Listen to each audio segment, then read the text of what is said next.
ఓం శ్రీ మహాగణాధిపతియే నమ. ఓం శ్రీ మాత్రే నమ. ఓం శ్రీ గురుభ్యో నమ. హరి ఓం. వీక్షణ మహాశైలకు నా నమస్కారములు. ఇప్పుడు ఈ యొక్క సెప్టెంబర్ 2025 సంవత్సరం ఈ నెల మొత్తం మేషాది ద్వాదశ రాసుల వారికి ఎటువంటి గ్రహాలు గోచరిస్తున్నాయి, ఎటువంటి జాగ్రత్తలు తీసుకోవాలి, ఏ పరిహారాల వల్ల వీరికి అన్నింట శుభ ఫలితాలు కలగబోతున్నాయి, ఆరోగ్యం అన్నింట కుదిరి ఉండడానికి ఎటువంటి కార్యక్రమం ద్వారా పూజ యజ్ఞాల వల్ల వీరు శుభ ఫలితాలు పొందుతారో మనం ఈ యొక్క కార్యక్రమం ద్వారా తెలుసుకునే ప్రయత్నం చేద్దాం. ఈ యొక్క వృషభ రాశి వారికి చూడగలిగితే కృతిక 2, 3, 4 పాదములు, రోహిణి 1, 2, 3, 4 పాదములు, మృగశిర 1, 2 పాదములు కలిస్తే వృషభ రాశి అవుతుంది. ఈ రాశి యొక్క అధిపతి శుక్రగ్రహము మరియు భూతత్వ రాశి, అదే విధముగా స్థిర రాశి అని కూడా మనం చెప్పుకోవచ్చు. వీరికి అనేది సామాన్యంగా లక్షణాలు చూడగలిగితే ఎంతో ఓర్పుతో, సహన గుణంతో, చేసే దాంట్లో ఎంతో నిదానంగా, పెద్దలు చెప్పినా చిన్నవాళ్ళు చెప్పినా సరే నిదానంగా సమాధానం ఇస్తూ వారి మీద కోపపడకుండా వారికి నచ్చింది చేసుకుంటూ పోతూ ఉంటారు.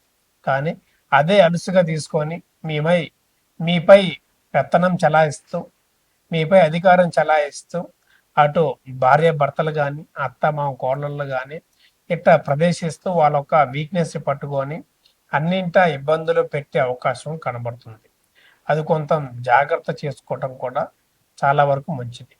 ఈ యొక్క రాశి వారు ఎంత నిదానంగా అయితే ఉన్నారో ఒకసారి కోపం రాగానే ఒక ఏనుగు బలం లాగా వీరికి పుంజుకొచ్చి అవతల మీద ఒక సింహం గర్జన వల్లే గర్జిస్తూ వాళ్ళని ఎంతైతే ఇబ్బంది పెట్టారో అదే విధంగా పగ తీర్చుకునే ప్రయత్నం కూడా వీరనేది పాల్గొంటూ ఉంటారు.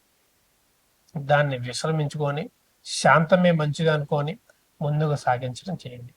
ఈ యొక్క రాశి వారికి నెల మొత్తం చూడగలిగితే కుటుంబ విషయంలో చిన్న చిన్న గొడవలు, మనస్పర్ధలు వచ్చే విషయంగా కనబడుతున్నది. తండ్రి కొడుకులకు కానీ లేదా అత్త కోళ్ళకు కానీ కుటుంబంలో చిన్న నిప్పురవత మొదలై పెద్ద ఇంటిని తగలబెట్టినట్టు వీరొక సమస్య చిన్నదాంతో పెద్దగే అవకాశం ఉన్నది. వీరి యొక్క సహా ఉండే కుటుంబాలు కానీ, ఇల్లులు కానీ, బంధువులు కానీ వీళ్ళ ముందు మంచిగా మాట్లాడుతూ వీరు బాగుండాలని కోరుకుంటూ తర్వాత వీరి వెనకే గోతులు తీసే విధంగా వీరనేది చాలా వరకు కనబడుతున్నారు. వీరు మంచిగా ఉండాలి, అన్నింటా బాగుండాలి అనుకుంటారు కానీ తర్వాత వాళ్ళ వెనకే వాళ్ళే గోతులు తీసుకొని ఇబ్బందికరంగా వీళ్ళని మారుస్తూ ఉంటారు. అది కొంత జాగ్రత్త చేసుకొని కుటుంబాన్ని జాగ్రత్త ఉంచుకోవటం మంచిది. అదేవిధంగా ఈ యొక్క కుటుంబ విషయంలో ఈ యొక్క రాశి వారికి ఆరోగ్య విషయంలో ఒక పెద్దవారి ఆరోగ్యం వలన చింతన చెందే అవకాశం ఉన్నది. అది ఏ విధంగా అంటే ఎప్పటి నుంచో కూడబెట్టిన డబ్బులు పలానా బిజినెస్ మొదలు పెట్టడానికో లేదా ఇల్లు కొనుగోలు చేయడానికో పెట్టిన డబ్బు మొత్తం ఈ యొక్క అనారోగ్య సమస్య వల్ల హాస్పిటల్ పాలయ్యే అవకాశం ఉన్నది. అది జాగ్రత్త చేసుకొని సేవింగ్ లాంటివి చేసుకోండి. మరియు హెల్త్ ఇన్సూరెన్స్ లాంటిది ముందే తీసుకొని జాగ్రత్త పడటం కూడా మంచిదని చెప్పుకోవచ్చు. విద్యార్థులకు ఈ నెల మొత్తం అన్నింటా సుఫలితం చెప్పుకోవచ్చు. విద్యార్థులు ఎవరైతే పరీక్షలు రాస్తున్నారో లేదా రాయబోతున్నారో వీరికి చదివింది గుర్తుకొచ్చి మంచి ఫలితాలు వీరికి ఈ నెల మొత్తం యోగిస్తుందని చెప్పుకోవచ్చు. కానీ అయిపోయిన విద్యార్థులకు డిగ్రీ కానీ, బీటెక్ కానీ లేదా ఎంబీఏ వాళ్ళు కానీ సరే వీరికి మంచి ప్లేస్మెంట్లు కానీ, ఉద్యోగ ప్రయత్నాల్లో విజయాలు కానీ సాగించే విధంగా ఉన్నది.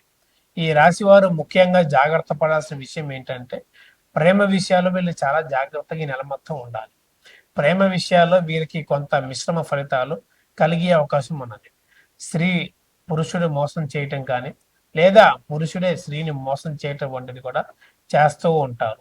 వీరిద్దరి మధ్యలో చిన్న చిన్న గొడవలు ఏర్పరిచి వీళ్ళిద్దరు మనస్పర్ధలు దూరం చేసి వీరికి హాని తలపెట్టే విషయం కూడా కనబడుతున్నది. ప్రేమికులు జాగ్రత్త చూసుకొని మీ యొక్క లైఫ్ పార్ట్నర్ని ఎవరు మంచి ఎవరు చెడు తెలుసుకొని వారిని సెలెక్ట్ చేసుకోవడం వంటిది చేసుకోండి. అర్థమవుతుందా? మరి జాబ్ విధంగా చూడగలిగితే నూతన ఉద్యోగాలు ఎవరైతే ప్రయత్నిస్తున్నారో ఇప్పుడు వెంటనే కాలేజ్ అయిపోయి ప్లేస్మెంట్‌లకు గాని, లేదా కొత్త ఉద్యోగాలకు గాని ఎవరైతే ప్రయత్నిస్తున్నారో, ఈ నెల సుఫలితాలు అందుతాయని చెప్పుకోవచ్చు. ఎప్పటినుంచో వేచి చేస్తున్న జాబులు గూడా వీరికి ఎతుక్కుంటూ వచ్చి, వీరి టాలెంట్ తగ్గ జాబ్‌ని వీరికి ప్రదర్శించే విధంగా ఉన్నది. కానీ ఇప్పుడు ఎవరైతే ఉద్యోగం చేస్తున్నారో వాళ్ళు ప్రమోషన్ కోసం ఆశించడం ఎక్కువ చేస్తూ ఉంటారు. అది వీరికి ఈ నెల మొత్తం కొంత నిరాశ కలిగించే విధంగా ఉన్నది. వీరికంటే తక్కువ టాలెంట్ ఉన్నవారు, తక్కువగా పనిచేసేవారు కూడా మంచి ప్రశంసలు, ప్రమోషన్లు లభిస్తాయి.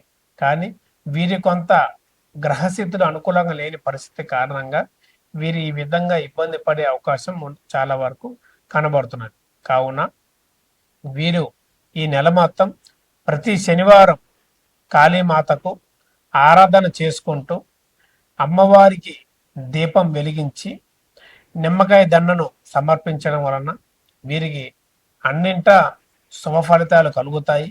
లేదా ఎవరైతే ఆరోగ్య విషయంలో, చదువు విషయంలో, నూతన ఉద్యోగంలో ఇటువంటి సమస్యలు ఉన్నా సరే, ఈ యొక్క ఆరాధన వల్ల, కాళీమాత అమ్మవారి దర్శనం వల్ల, కొబ్బరికాయని సమర్పించి పూలదండను వేయటం వల్ల వీరికి మనసులో ఉన్న కోరికలు కూడా నెరవేరుతాయని చెప్పుకోవచ్చు.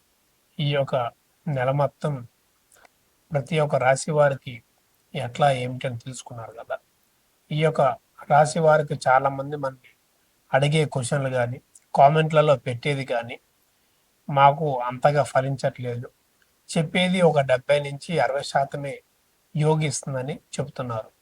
మీరు సంపూర్ణంగా యోగించాలన్నా, చెప్పింది మీకు సూట్ అవ్వాలన్నా, మీ యొక్క వ్యక్తిగత జాతకం, మీ యొక్క డేట్ ఆఫ్ బర్త్ లేదా డేట్ ఆఫ్ బర్త్ లేకపోయినా హస్తరేఖలు తీసుకొని మీకు అసలు ఏమి జరుగుతుంది ఏమిటి, అసలు మీ యొక్క దశ ఏం నడుస్తుంది, మీ యొక్క లగ్నం, రాశి, నక్షత్రం ఏమిటి, ఏ గ్రహాలు ఏ ఇళ్లల్లో సంచరిస్తున్నాయి, ఏ స్థానాల్లో ఉంటున్నాయి అని పూర్తిగా విశ్లేషణ చేసి జాతకం మొత్తం చూసి మీ యొక్క సమస్య, వివాహ సమస్య లేదా ఉద్యోగమా లేదా ప్రేమ లేదా ల్యాండ్ సమస్య, ఎటువంటి ఏ సమస్య అయినా సరే మీ యొక్క ప్రశ్న ఆధారంగా ఏం చేస్తే మీకు ఆ ఒక్క సమస్య తీరుతుంది, ఏమి చేయగలిగితే మీకు అన్నింటా శుభ ఫలితాలు కలుగుతాయి అనే ఒక చక్కని పరిహార మార్గం కూడా మీకు చెప్పే విధంగా చేస్తాము. ఇప్పుడు మీకు కింద కనబడుతున్న నెంబర్కి సంప్రదించి మా యొక్క అపాయింట్మెంట్ తీసుకొని మీరు ఉన్న ఏ సందేహమైనా సరే అడగాల్సిందిగా కోరుతున్నాము. అది ఎటువంటిదైనా సరే, అది ఎందువల్ల ఏమిటి, ఏమైనా మానవ దోషాల లేకపోతే జాతక దోషాల, గ్రహస్థితులు ఏ విధంగా గోచరిస్తున్నాయి, అది ఎటువంటిదైనా ఏ విధంగా ఎన్ని రోజుల్లో మీకు పరిష్కారం లభిస్తుంది అనే విషయాలు కూడా మనం చక్కగా మీకు చెప్పే విధంగా చేయగలుగుతాము. మీకు ఇప్పుడు ఎటువంటి సమస్య ఉన్నా సరే దాని తగ్గ పరిహారాలు, దశమ విద్యల హోమాలు, యజ్ఞాలు, ప్రత్యంగ అమ్మవారి పూజా కార్యక్రమాలు లేదా వివాహం కాని వారికైనా నాగ ప్రతిష్ఠ వంటివి కార్యక్రమాలు కొన్ని మన యొక్క ఆలయంలో జరిపిస్తూ ఉంటాము. ఎవరైనా పాల్గొనాలనుకున్నా సరే మనకి ఈ యొక్క నెంబర్కి సంప్రదించి పాల్గొనమట్టి చేస్తూ ఉండండి. మీకున్న ఎటువంటిదైనా సరే తప్పక పరిష్కారం చూపిస్తూ మనం చెప్పినట్టుగా మీకు జరిగే విధంగా మంత్రాలతో బంధన చేస్తూ ఎటువంటి దోష పీడలు ఉన్నా సరే దాని తగ్గ చక్కని పరిహారం మార్గం కూడా మీకు అందజేసే విధంగా మనం చేయబోతాము. కొంతమందికి ఉద్యోగ విషయాలు మరియు వివాహము, ముఖ్యముగా ఈ యొక్క ప్రేమ విషయాలు కూడా ఎంతో బాధాకరంగా కలిగిస్తూ ఉంటాయి. చాలామంది మానవ దోషంతో లేదా జాతకం అంతా బాగున్నా సరే అనారోగ్య సమస్యలు, సంతానం కలగకపోవటం లేదా వివాహం ఆలస్యం అవటం వంటివి కూడా ఎంతో జరుగుతూ ఉంటాయి. అసలు ఎందుక ఏమిటా మీ యొక్క జాతకం పూర్తిగా విశ్లేషణ చేసి జాతక చక్రం అంజన వేసి అసలు ఏం జరుగుతుంది ఏంటి, ఫ్యూచర్, పాస్ట్, ప్రజెంట్ ఎట్లా చేసుకోగలిగితే మీకు సుఫలితాలు కలుగుతాయి అనే విషయం కూడా మనం చెప్పదగే విషయంగా మీకు చెప్పుకోవచ్చు. మీకు అన్ని విధాలుగా శుభప్రదంగా లాభించాలంటే ఎటువంటి జపాలు చేసుకోవాలి, మంత్రం పఠించాలి అని కూడా విషయం ఎటువంటి ఆరాధన వల్ల మీకు కలుగుతుందని కూడా మనం చెప్పుకోవచ్చు. మీకు కింద కనబడుతున్న నెంబర్ సంప్రదించి ఎటువంటి సందేహాలను సరే మీ గురువు గారు లక్ష్మణరాజు గారిని సంప్రదించి మీ యొక్క సందేహాలు నెరవేర్చుకోవాల్సిందిగా కోరుతున్నాం. శుభం. లోకా సమస్త సుఖినో భవంతు.